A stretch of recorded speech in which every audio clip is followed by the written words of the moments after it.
member of our club who is going to speak to us. Karen, and I'm going to murder her name. Wojahn.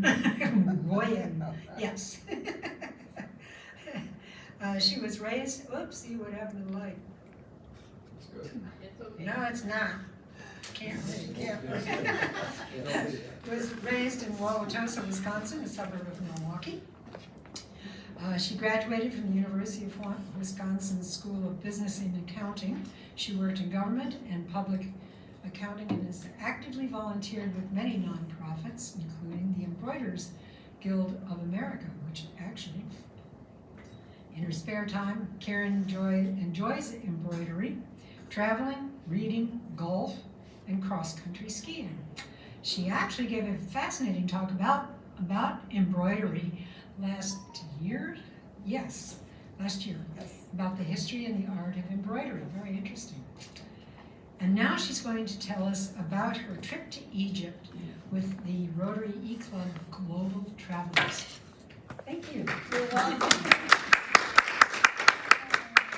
Okay, and hopefully I get all this technical stuff.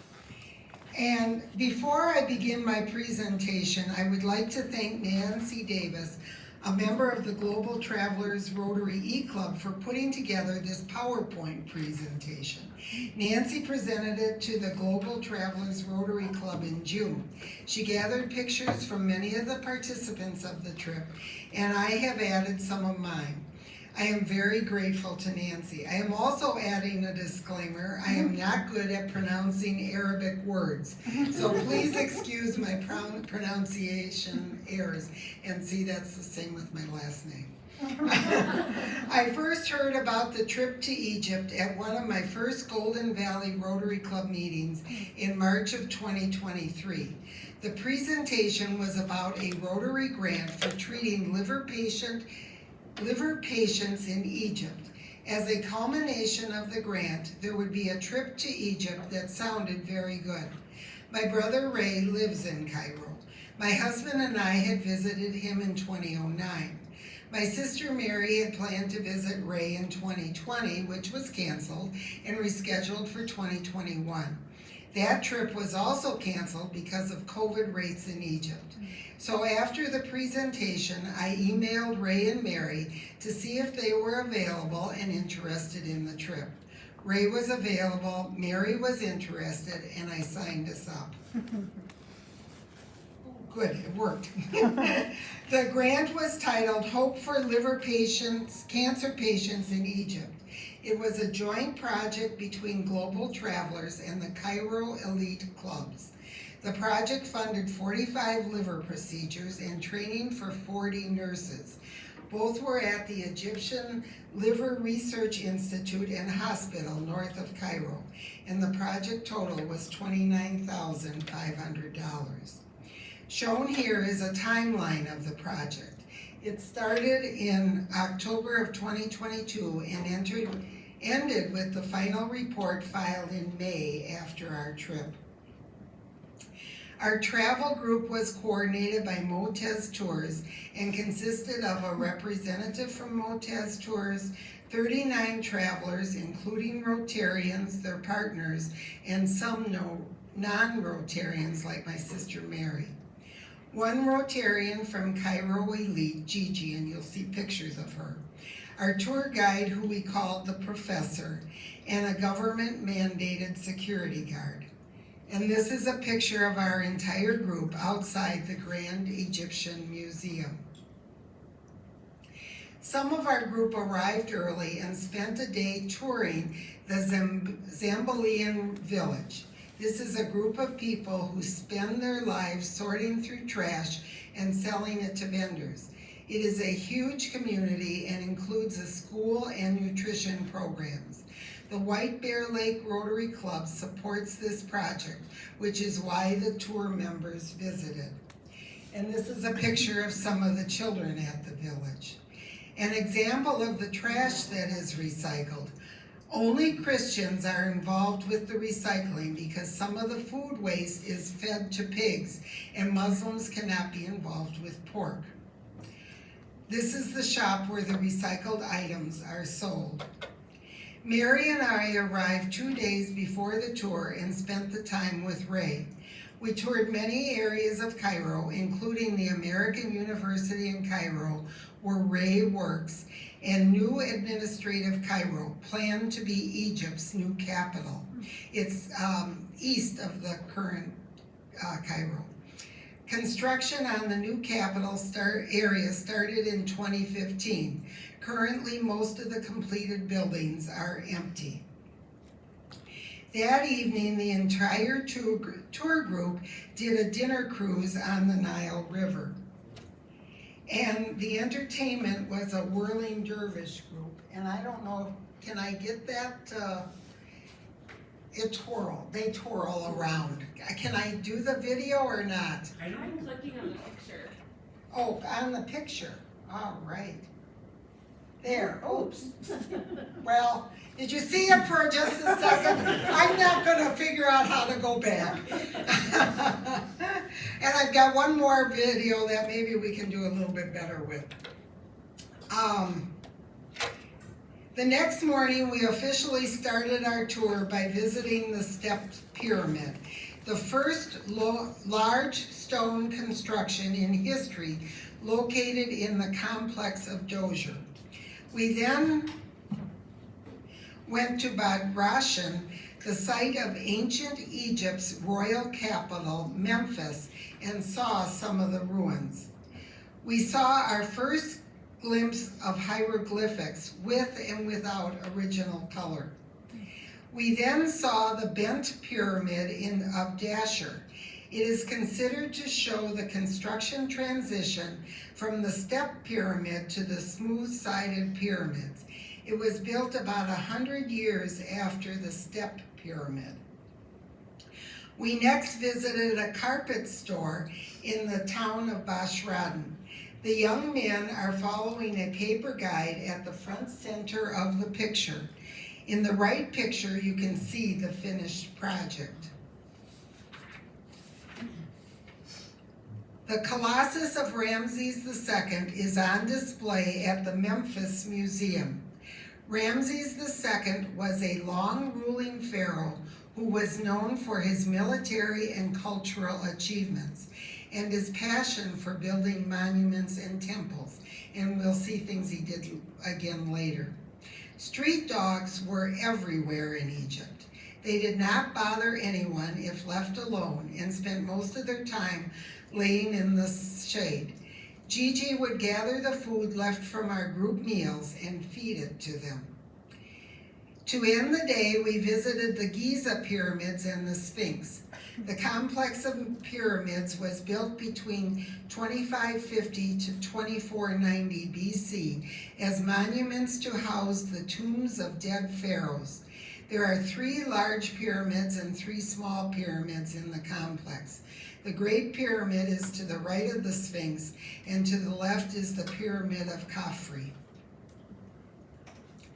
On April 18th, we visited the Grand Egyptian Museum located across the street from the hotel we stayed at. It is an archaeological museum under construction in Giza. The museum will host over 100,000 artifacts from ancient Egyptian civilization, including the complete Tutankhamun King Tut collection, with many pieces being displayed for the first time. We were able to tour the foyer of the museum.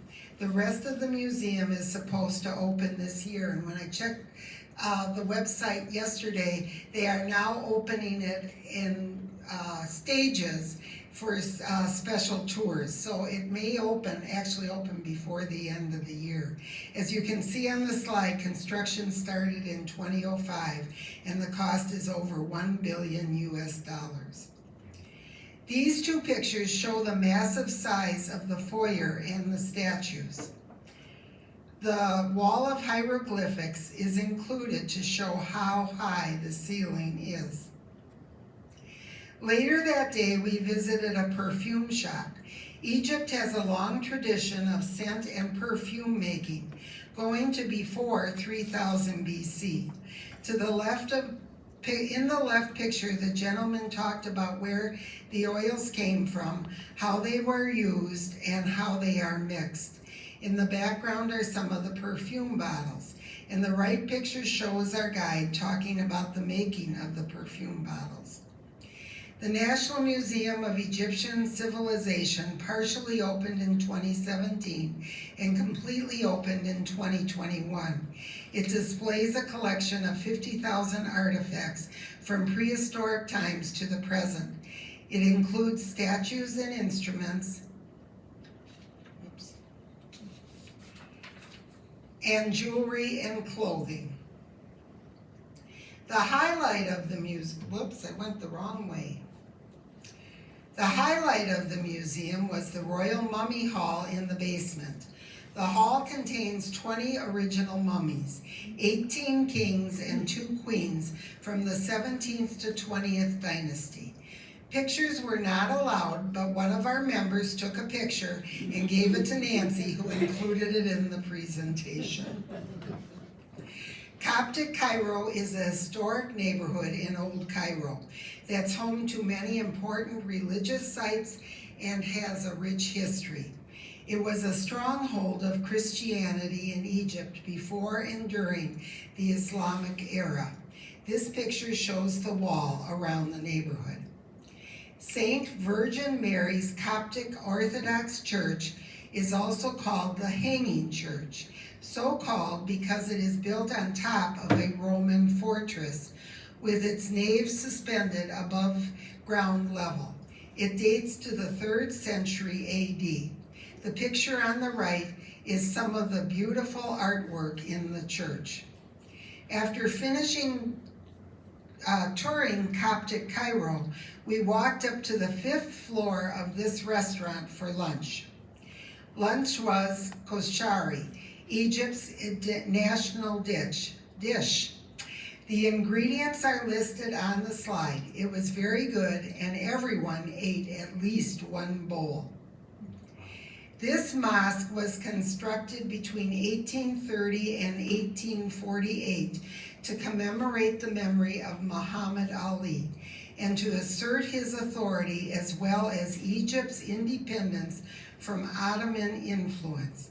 It stands as a testament to his efforts in promoting education, infrastructure, and military reform. The interior is stunning. That evening, we met with some of the Cairo Elite Rotary members for dinner. After dinner, Rotary chapter flags were given to Gigi, who joined us for the tour as a member of the Cairo Elite Club. Gigi had just been made president of a new Cairo Primary Rotary Club, and so Al, president of the Global Travelers Rotary Club, and me from the Golden Valley Rotary Club gave Gigi our flags for the new Cairo Primary Club. On April 20th, we traveled 2.5 hours by bus to Mansoura Village to visit the liver screening clinic and hospital. The daily screening process had started by the time we arrived. The man on the left in the blue shirt was using his national ID to register. His son is sitting next to him.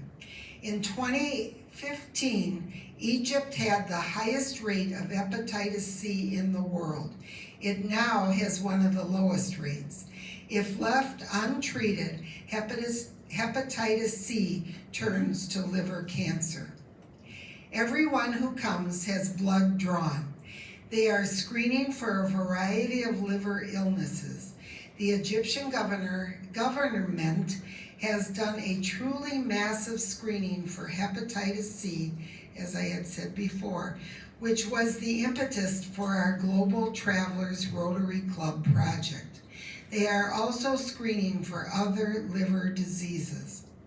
Our project at the clinic was to hand out literature in Arabic about liver disease and a small health kit to those villagers attending the clinic. This picture includes members of our group along with members of the Elite Cairo Club who drove from Cairo for the day. We took a 15-minute bus ride to the liver hospital that has 100 beds. The outpatient department has 15 specialized clinics that serve over 100,000 liver patients a year. On the right is Dr. Farhat, hospital business manager who coordinated the visit to the hospital. To his left is the lab director, whose name I do not know. Next is Gigi. On the very left is the government-mandated security guard. The nurses received their specialized training before we arrived, and the liver procedures had begun. The right photo shows some of the graduates of the program. The picture on the left shows the room where the chemotherapy is delivered to the liver patients. The picture on the right shows an actual procedure. The picture was taken before we arrived. We did not see the procedure. In front of the picture, the screen shows an actual liver with blood vessels and the catheter threaded into the liver, delivering the chemotherapy. No Rotary trip is complete unless there is a presentation of flags and plaques. This picture shows Dr. Gamal Shiha, hospital director, presenting a plaque to Nancy Davis. To Dr. Shiha's right is Dr. Maha Osman, former president of the Cairo Elite Rotary Club.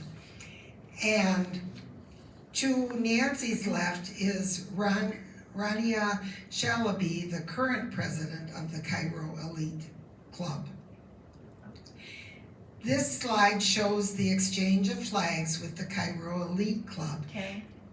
Whoops, I went too far. Sorry about that. Thank you. Al has the flag from Global Travelers, and I have the flag from the Golden Valley Club. The next day, we took a bus north from Cairo to Alexandria to visit the library built in 2002. The library from antiquity that we know about burned down centuries ago. The library contains many rare volumes, including the reports from Napoleon's technical team. The first week we were in Cairo, going north to Mansoura village in Alexandria. We then went up the Nile River, visiting Luxor, Aswan, and Ab Simbel. We ended our trip with a visit to a resort at Sharm el-Sheikh at the lower tip of the Sinai Peninsula. The next day we went to Luxor and the Valley of the Kings. The Valley of the Kings contains tombs of over 60 of the royal rulers of ancient Egypt. Golf carts took us from the parking lot to the tombs. Each of the tombs were clearly marked and ranged from a simple pit to very complex. We had tickets to visit 3 of the tombs. There was a wooden walkway into the tomb of Ramses IV. This tomb contains beautiful original artwork, never retouched and obviously centuries old. Up close, you definitely see the brilliance of the colors. In the afternoon, we boarded the cruise ship for a 4-day cruise up the Nile River. The top deck was a wonderful place to relax. The next morning, we got up at 4 a.m. to take a hot air balloon ride to see the sunrise. And now let's see if this works. There, it's moving. And you can see we were not the only balloon going up that morning, but we were the biggest basket, and I'll show you a picture, but there you can see the sunrise.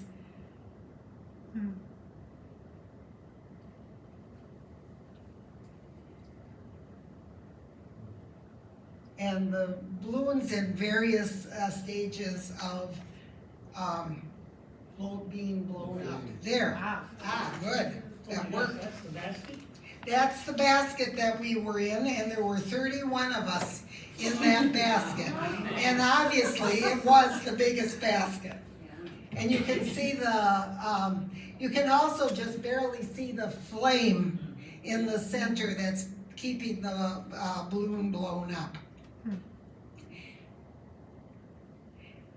There, good. Later that day, we went to the Luxor Temple. It was built about 1400 BC, and this slide does not do it justice. That evening was the captain's cocktail party. The next day, we went and visited the temple at Edfu. The statue of Horus at the Edfu temple is depicted as a falcon because of the falcon's predatory nature and soaring flight. Horus is a major god in Egyptian mythology. We were given End Polio Now t-shirts and encouraged to wear them this day, and you can see our picture. The professor, who was our tour guide, did an excellent job. He knew so much about Egypt and its history. When he wanted our attention, he would put up his flag and yell, "E-Club, E-Club." That evening, we had a gala party, which meant that the participants could wear Egyptian costumes. Thankfully, it was not mandatory, because I didn't buy one. The Upper Aswan Dam was built between 1960 and 1970 to regulate flooding, provide more hydroelectric power, and increase agriculture output. I do not have a picture of the Lower Aswan Dam that was built between 1899 and 1902. This large monument is located near the Aswan Dam and honors Russian-Egyptian friendship. The USSR was instrumental in the dam's construction during the 1960s, providing financial support, technicians, and heavy equipment. The monument is in the shape of a lotus flower, which is a symbol of ancient Egypt. We next visited the temple of Philae. We tried to take a felucca, a traditional sailing boat, but there was no wind, so we ended up being transferred to a motorboat to go to a Nubian village, where we toured the village and had coffee. A woman who joined us at the coffee house did arm art similar to henna. The ink lasted about 4 days. And of course, we were able to do a camel ride. The ride through the village lasted about 30 minutes. The next day, we took a bus ride to Abu Simbel, a historic site comprising 2 massive rock-cut temples in the village of Abu Simbel, near the border with Sudan. It is located on the western bank of Lake Nasser. The 2 temples were originally carved out of the mountainside in the 13th century BC during the 19th dynasty reign of the pharaoh Ramses II. The huge external rock relief figures of Ramses II have become iconic. His wife Nefertiti and children can be seen in smaller pictures by his feet. The complex was relocated in its entirety in 1968 to higher ground to avoid it being submerged by Lake Nasser, the Aswan Dam reservoir. A consortium of engineers from all over the world decided that the best way to move the temples was to take them apart block by block and move it higher. The cost was over $40 million US. Sculptures inside the Great Temple commemorate Ramses II heroic leadership at the Battle of Kadesh. On our way back to the hotel in Aswan, we ran into a sandstorm. The bus had to stop for a time. After reaching the hotel, the sandstorm continued and we could not leave the hotel for the evening. Our last 2 nights were spent at the resort at Sharm el-Sheikh. Most of the tourists at the resort come from Europe and Russia. We enjoyed the beach and went snorkeling in the Red Sea before returning home to the U.S. It was a wonderful trip with lots of people to thank.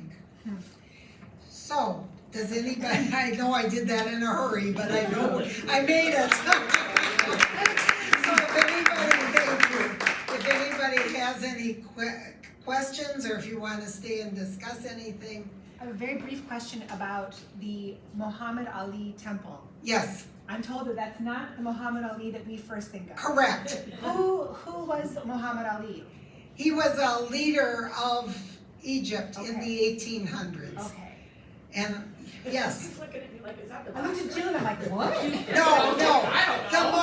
Well, of course, Muhammad Ali, the U.S. fighter, was Cassius Clay, wasn't he, right. before he Yeah. So he took Right. his He name. was, yes, he copied it. Right, yes, So Mary. if somebody was going to think about doing this, what kind of a budget, how much does it cost to do something like this? Well, We with go on a Rotary, it was about, I think it was about $3,000 for the trip, not including airfare. Wow, that's really And reasonable. it was reasonable. I would never go to Egypt on my own. Yeah. You have to do a tour, even with my brother. I wouldn't stay there and do all of Egypt without a guide. Yeah, Yeah, 2 questions. How long was the trip? the trip was 16, well, we were there, it was about 2 weeks. My sister and I went a couple extra Okay, days. second question. What was the purpose of the Sphinx in front of the pyramids? There wasn't anybody buried in there, but what was the purpose? It was just a statue it's got something to do with the history. Right now my brain's not working. But it was just a statue, just as a symbol of ancient Egypt. Okay, go. Yeah. Well, thank you so much. Oh, you're